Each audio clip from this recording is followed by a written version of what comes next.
May buwelta si Vice President Sara Duterte sa mga kongresistang nagtutulak na makipagtulungan ng Pinas sa ICC investigation ukol sa drug war ng kanyang ama. Ang DOJ naman nais klaruhin kung ano na kaya ang posisyon ng Malacanang at ng Pangulong Marcos ukol sa issue. Narito ang ating balitang A to Z. Respetuhin ang naunang posisyon ng Pangulong Ferdinand Bongbong Marcos Jr. ukol sa hindi pakikipag-ugnayan ng Pinas sa anumang investigasyon ng International Criminal Court. Ito ang buwelta ngayon ni Vice President Sara Duterte sa Kamara. Sa harap ng anya ay bigla ang pagpupulong ng ilang kongresista ukol sa jurisdiksyon ng ICC sa bansa. Kasunod ito ng paghain ni Manila Representative Benny Abante Jr. ng isang House resolution na hinihikayat ang Marcos Jr. administration na makipagtulungan sa ICC probe sa drug war ng former President Rodrigo Duterte. Kaugnay niyan, itinatanggi naman ni House Speaker Martin Romualdez ang alegasyon ng dating tagapagsalita ni Duterte na may basbas umano ng liderato ng Kamara, ang tila bigla ang pagbabago ng opinyon ng kapulungan ukol sa usapin.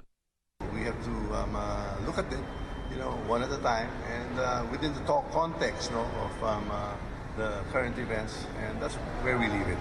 We don't read much more into it than what other people do, but nonetheless, they are still entitled to their own views and even to speculations, but we leave it to that.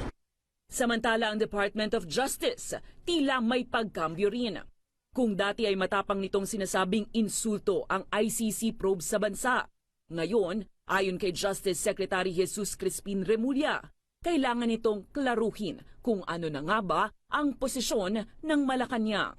Ang first question is, why will we work with the ICC now that we are no longer members of the ICC? Di ba? Yun ang tanong eh. So are we going to be members again of the ICC first for this thing to happen? I intend to seek out the Executive Secretary tomorrow just to be able to make sure that we're on the same page on this matter.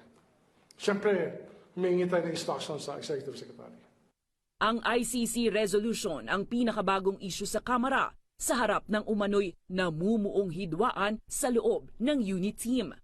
Una nang tumindig ang Kamara sa harap ng mga kritisismo ng ama ni VP Sara na si former President Duterte. At napatalsik rin bilang Deputy Speakers ang mga kaalyado ng Duterte. Habang may umuugong ring balita na plano umanong patalsikin ng Kamara si VP Sara.